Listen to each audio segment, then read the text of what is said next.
بسم الله الرحمن الرحيم.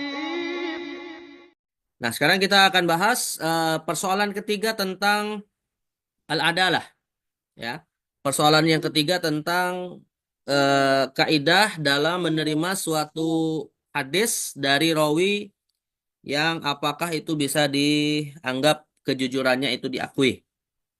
Baik, yang ketiga ini persoalannya adalah hukmu riwayatit ta'ibi minal fisqi.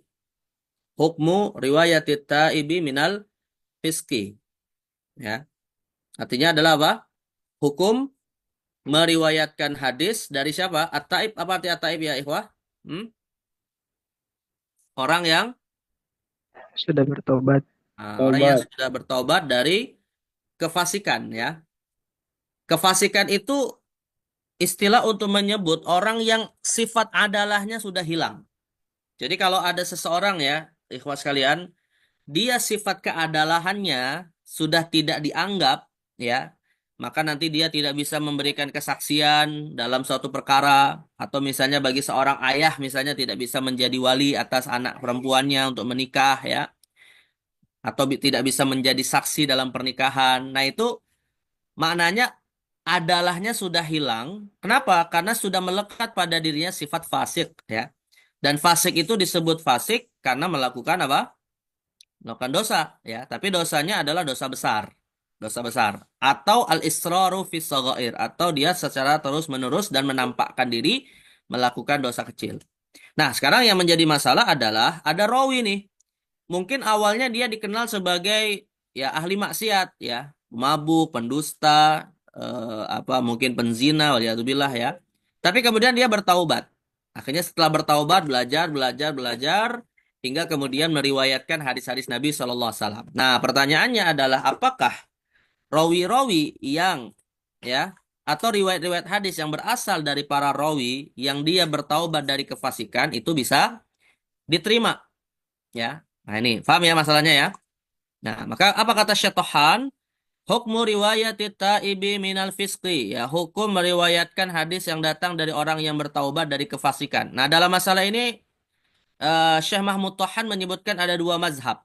Al-mazhabul awal tuqbal riwayatut ta'ibi minal fiski. Nah, pendapat yang pertama diterima atau ditolak ya ikhwah?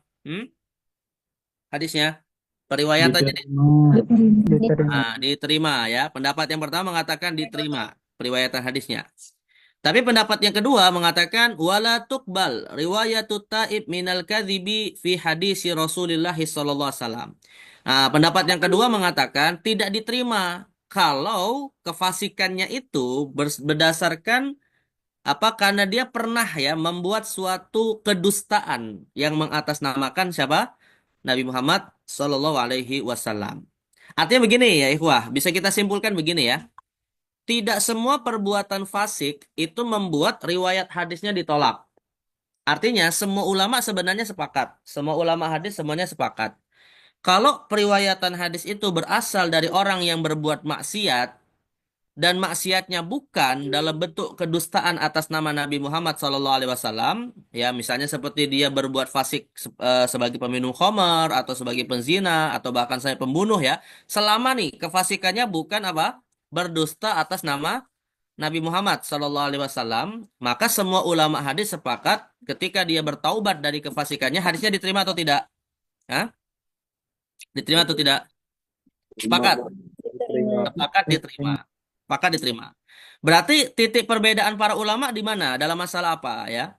Jadi titik perbedaan para ulama adalah ketika dia bertaubatnya itu dari satu kefasikan. Apa satu kefasikan ini? Apa?